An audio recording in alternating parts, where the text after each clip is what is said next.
Respect isn't measured by the loudest voice in the room. It's revealed in the moment everyone else falls silent.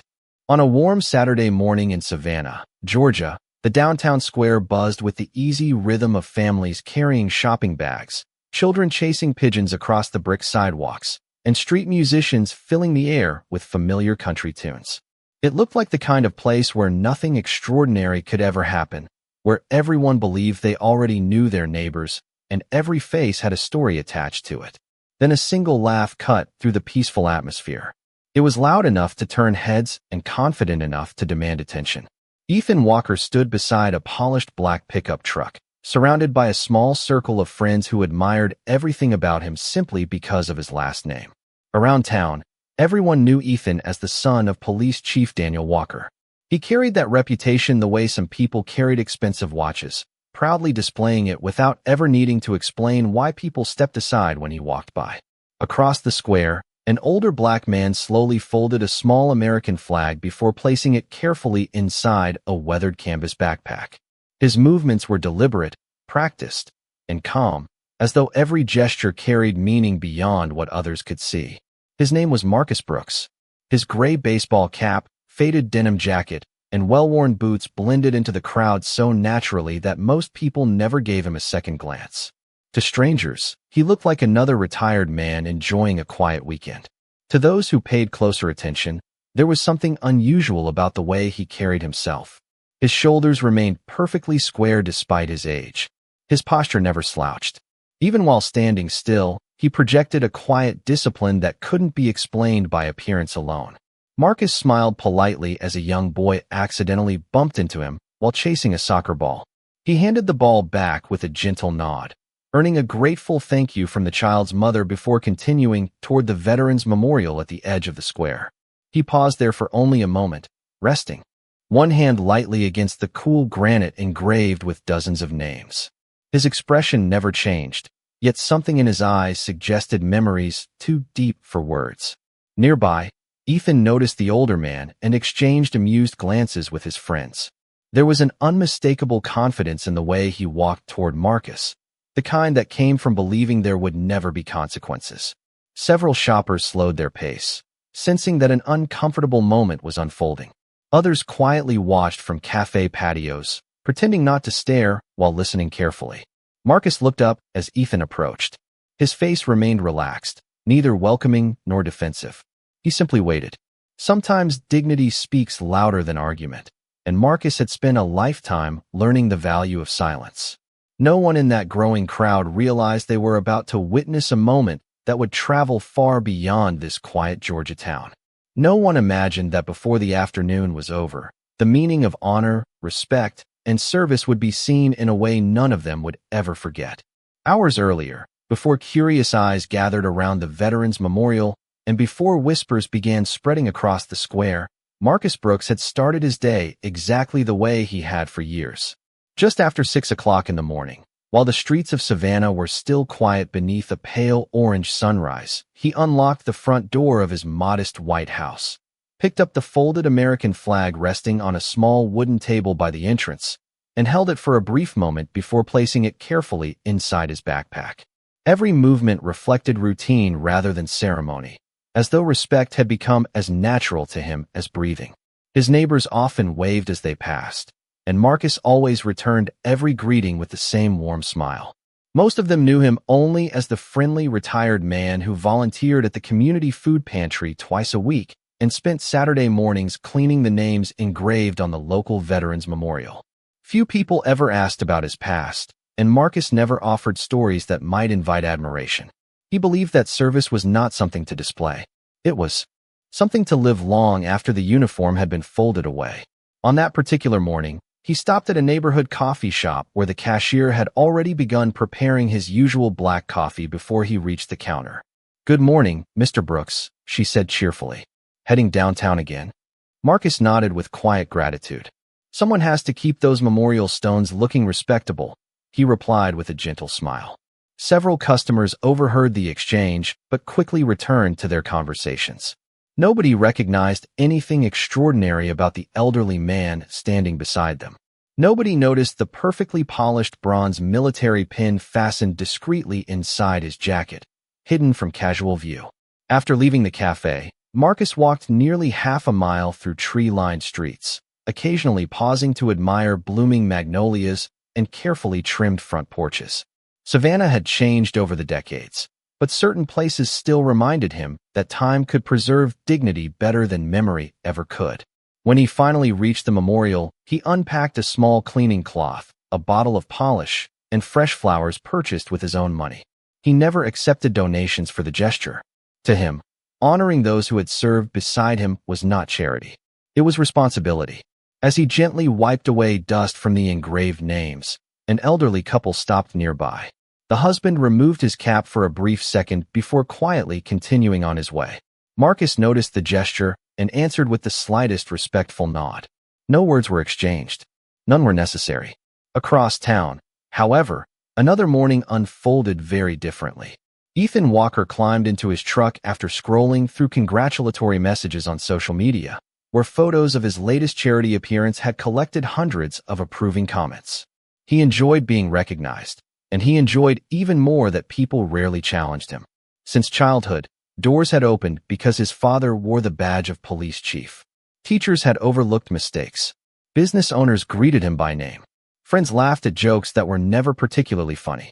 Over time, Ethan had mistaken privilege for achievement, believing respect could be inherited rather than earned. As he drove toward downtown with music playing loudly through the speakers, he noticed the growing weekend crowd gathering around the square. He smiled confidently, convinced that the town belonged to people like him. Neither Marcus nor Ethan realized that before the day reached its end, one quiet encounter would force an entire community to reconsider what true honor actually looked like. Marcus continued polishing the final row of engraved names with the same patience that had guided his hands all morning. He never hurried through the task because every name represented someone whose family still carried memories that deserved care. As sunlight climbed higher over the square, more visitors wandered through the memorial. Some paused long enough to read a few names before moving on, while others simply admired the quiet beauty of the granite walls without understanding the stories carved into them. Marcus quietly placed fresh white flowers beneath one of the oldest plaques and stepped back with a respectful expression. At that same moment, laughter echoed from the opposite side of the square. Ethan Walker and his friends had gathered near a food truck, drawing attention wherever they stood. Several local business owners greeted Ethan with familiar smiles, eager to remain on good terms with the family of the police chief. Ethan enjoyed every greeting, every handshake, every nod that reinforced the image he had built of himself. To him, influence had always felt permanent. As he looked around the square, his eyes landed on Marcus standing alone beside the memorial. The older man appeared completely unconcerned with the conversations happening around him. That quiet confidence irritated Ethan more than he expected. He could not explain why someone who looked so ordinary seemed entirely unaffected by the attention that everyone else chased. One of Ethan's friends glanced toward Marcus and shrugged. "Probably just another old veteran," he said casually. Ethan smirked. "Everyone wants people to notice them eventually," he replied. Without another thought, he started walking toward the memorial while his friends followed a few steps behind, curious to see what he planned to do. Nearby shoppers sensed the change in direction and instinctively slowed their pace. Street musicians gradually lowered the volume of their performance as conversations became softer. It was the subtle shift that often happens when people realize they may be about to witness an uncomfortable encounter, but hope someone else will step in first. Marcus finished placing his cleaning cloth inside his backpack before turning to face the approaching group. His expression remained calm, almost welcoming, as though every stranger deserved courtesy until proven otherwise. Ethan stopped only a few feet away and looked Marcus up and down with the confident smile of someone accustomed to controlling every conversation. "You spend a lot of time around this memorial," he remarked loudly enough for nearby visitors to hear. "Trying to remind people of something?" Marcus answered without hesitation, "Only reminding them that respect lasts longer than memory if we choose not to forget." His voice carried no anger, no challenge, only quiet sincerity. Ethan laughed lightly, and several of his friends joined in, although none of them seemed entirely comfortable anymore. A middle-aged couple exchanged uneasy glances before continuing their walk, while a father gently guided his young daughter toward another section of the park. Marcus simply rested both hands on the top of his backpack and remained exactly where he stood. There was no sign of embarrassment, no attempt to defend himself, and no desire to argue. His composure seemed almost impossible to disturb. Yet hidden beneath that ordinary appearance were decades of discipline, sacrifice, and experiences that no one standing in the square could begin to imagine.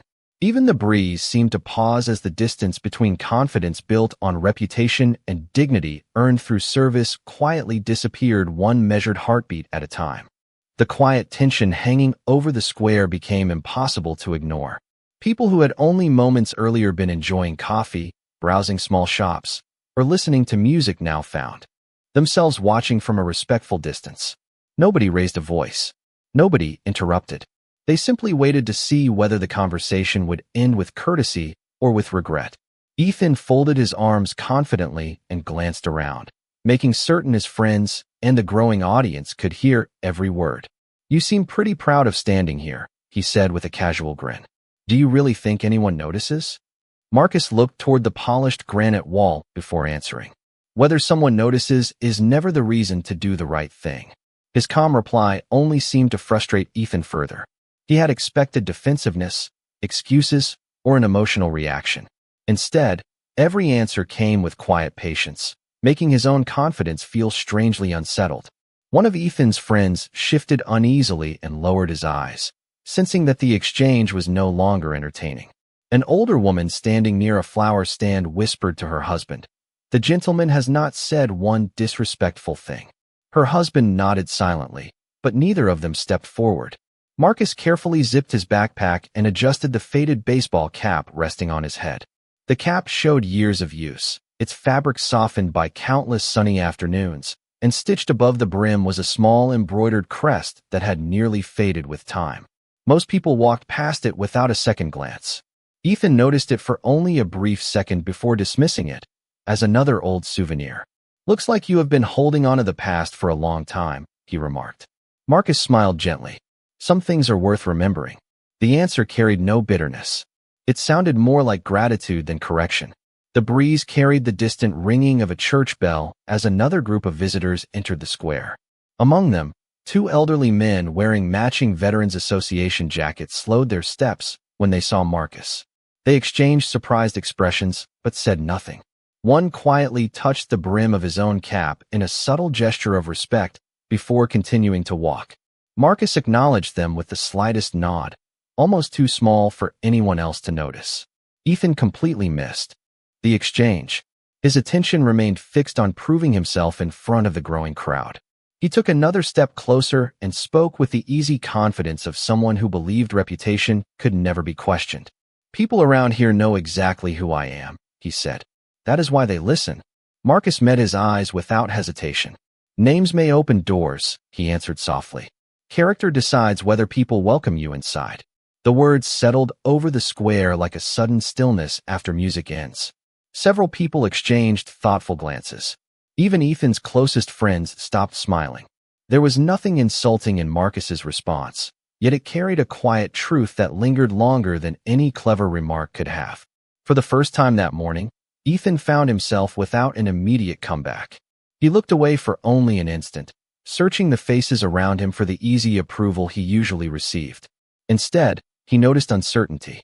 Curiosity had replaced amusement. Somewhere beyond the buildings surrounding the square, the faint sound of approaching engines drifted through the warm Georgia air. Almost no one paid attention to it at first, but Marcus did. His expression remained composed, though his eyes lifted briefly toward the distant street before returning to Ethan with the same calm dignity that had never left him from the beginning. The distant sound of engines grew a little clearer, blending with the ordinary noises of downtown Savannah until it became impossible for Marcus to ignore. He did not turn immediately. Instead, he calmly slipped his cleaning cloth back into his backpack and rested one hand on the polished granite beside him, as though finishing the task he had come to complete mattered more than anything happening around him. Ethan noticed the brief glance Marcus had given toward the street and smiled with quiet satisfaction. "Expecting someone?" he asked with a hint of amusement. Marcus answered with the same steady tone that had never wavered. "I have learned that life has a way of bringing people together when the time is right." Ethan chuckled, convinced the response was nothing more than an attempt to sound mysterious. Around them, the crowd continued to grow. Several store owners stepped outside their shops after noticing people gathering near the memorial. Parents gently encouraged their children to stay close, while visitors who had planned to continue sightseeing found themselves lingering just long enough to see how the unusual exchange would end. The atmosphere no longer felt uncomfortable alone. It felt expectant. Two elderly veterans who had quietly passed through the square earlier stopped near a shaded bench and looked toward Marcus again. One of them narrowed his eyes before speaking softly to the other. "I know that posture," he murmured. "Not many people stand like that after retirement." His companion nodded without taking his eyes off Marcus. "And that cap," he replied. "There is more to that old man than people realize." Their conversation remained almost impossible to hear, but a nearby college student caught a few words and looked back toward Marcus with renewed curiosity. Ethan remained completely unaware. He was too focused on maintaining the attention of those around him. He believed silence from the crowd meant agreement, never considering that people sometimes remain quiet because they are waiting for the truth to reveal itself. A gentle breeze lifted the edge of Marcus's faded jacket, exposing the corner of a neatly folded certificate tucked inside his backpack.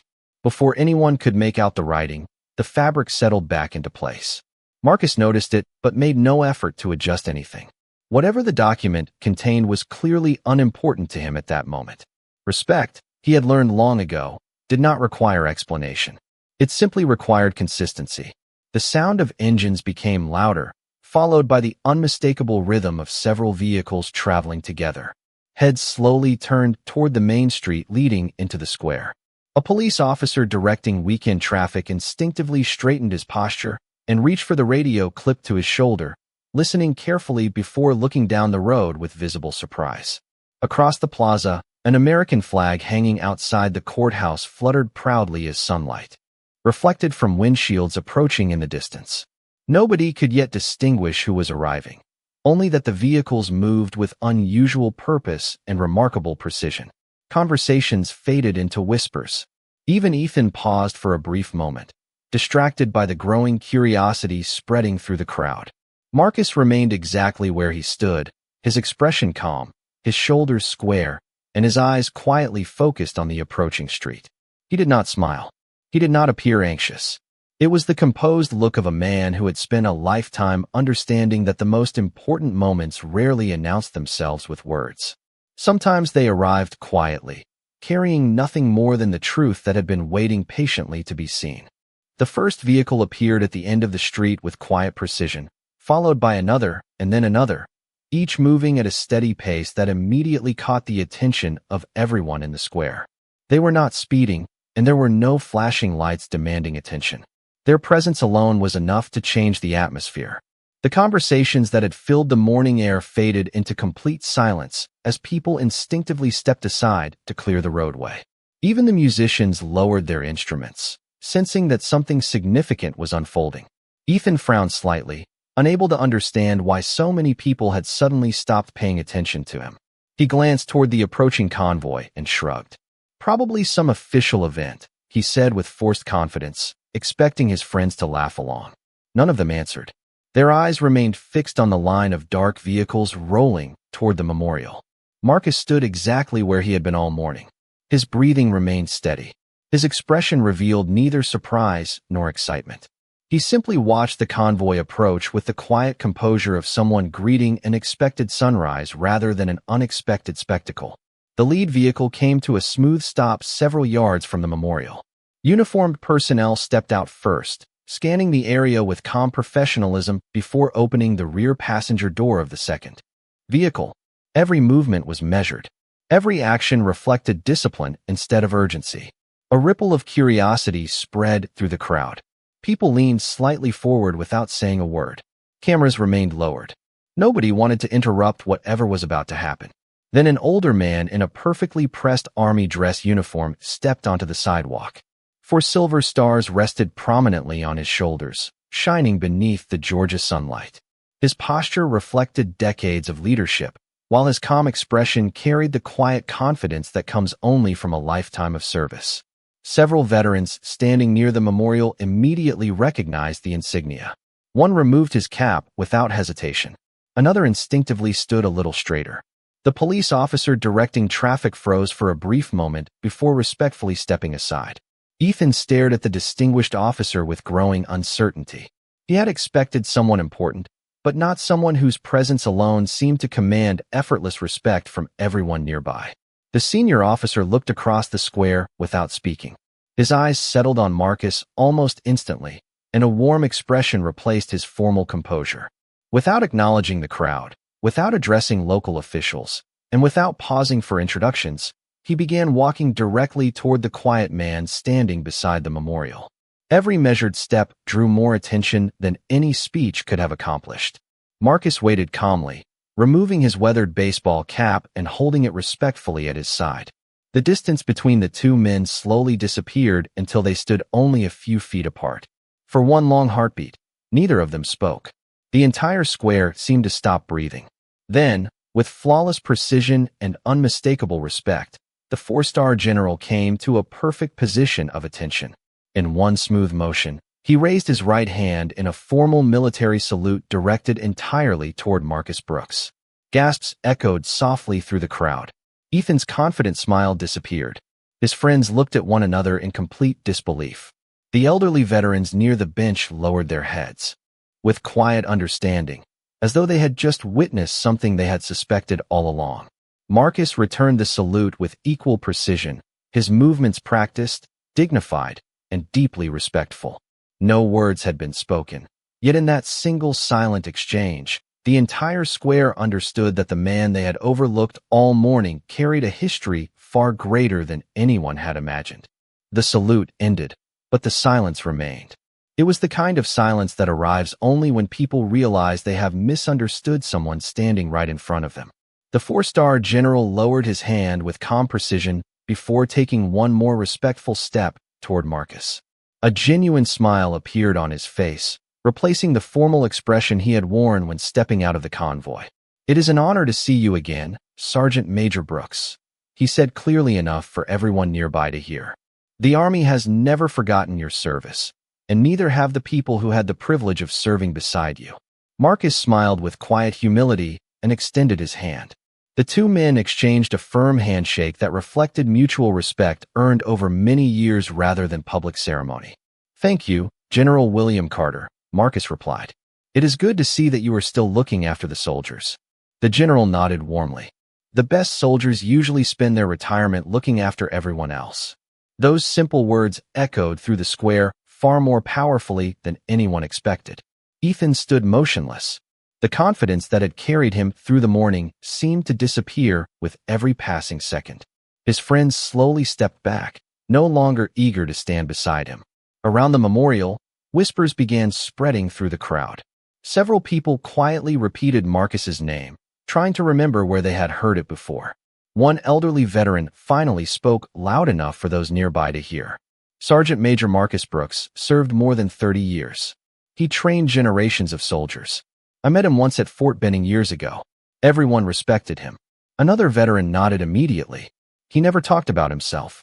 That was exactly the kind of leader he was. The words reached Ethan's ears, and for the first time that day, he looked at Marcus without arrogance.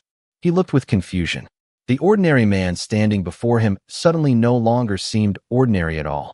General Carter turned toward the gathering crowd with the calm authority that came naturally to him.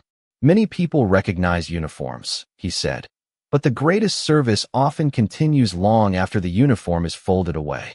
Sergeant Major Brooks has spent his retirement serving veterans, supporting military families, mentoring young people, and asking for nothing in return."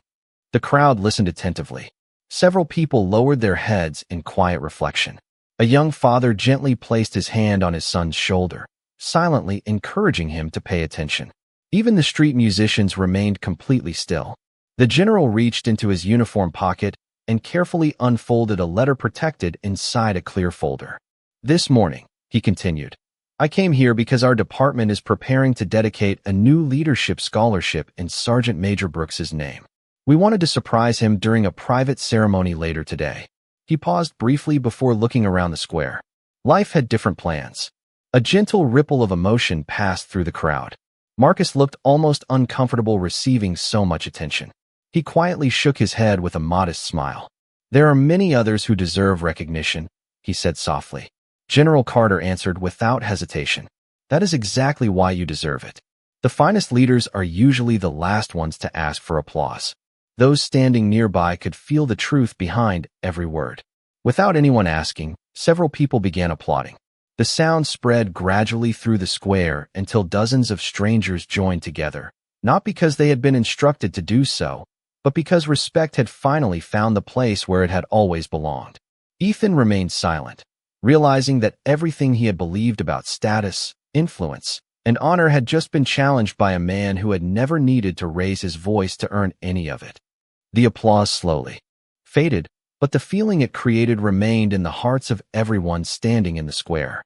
Marcus looked around with quiet gratitude before gently raising one hand, asking for the attention to settle. The crowd became silent almost immediately. General Carter stepped back, allowing the moment to belong entirely to the man who had spent his life avoiding the spotlight. Marcus smiled warmly, his voice calm and steady. "Thank you," he said. "But I hope today is remembered for something greater than me." His words surprised many people. After everything that had happened, no one would have blamed him for speaking about recognition or personal achievement. Instead, he looked toward the memorial behind him. Every name on these stones belongs to someone who believed that serving others mattered more than being remembered, he continued. "If we leave here honoring only one person, then we have missed the lesson." The crowd listened with complete attention. Parents drew their children closer. Several veterans quietly removed their caps once again.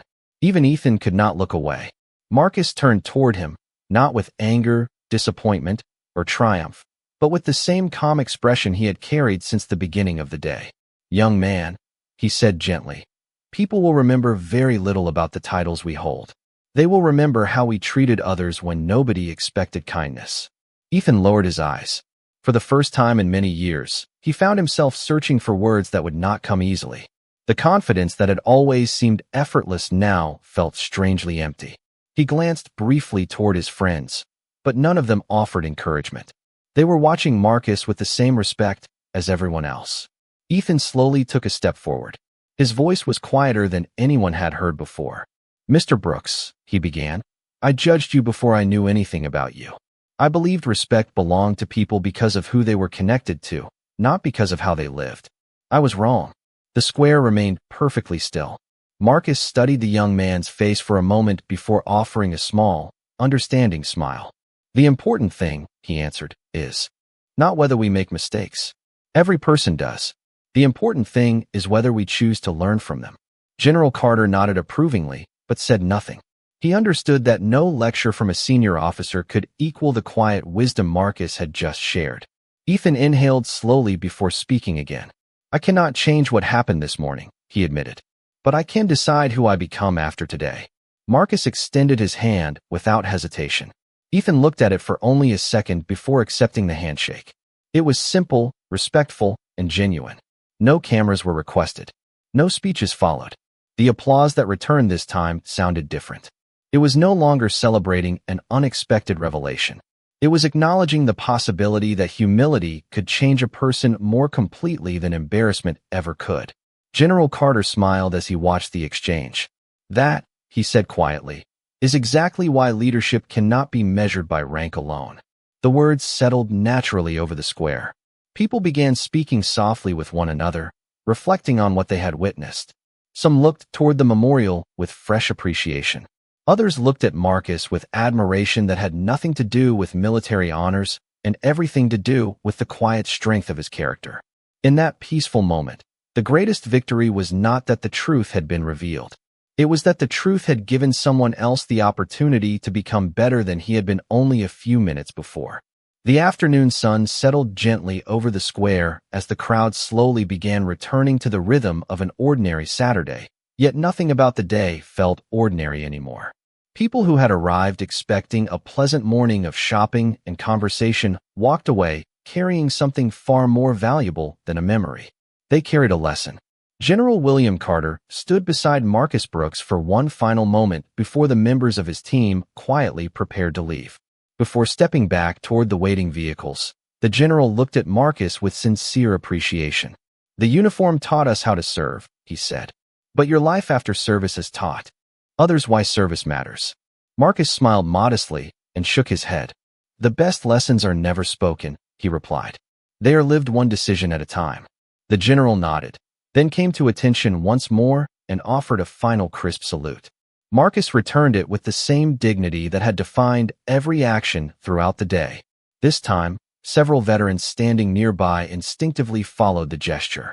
One after another, hands rose in quiet respect until the square became a powerful picture of honor shared across generations. No one had planned the moment. No one had organized it. It simply happened because genuine respect has a way of inspiring itself. Ethan watched silently, taking in every detail. When the ceremony ended, he walked over to the memorial without saying another word. He bent down, picked up the small cleaning cloth Marcus had accidentally left beside the granite, and handed it back with both hands. Marcus accepted it with a grateful smile. "Thank you," he said. Ethan nodded. "No," he answered softly. "Thank you." Those two simple words carried more sincerity than every confident remark he had made earlier that day.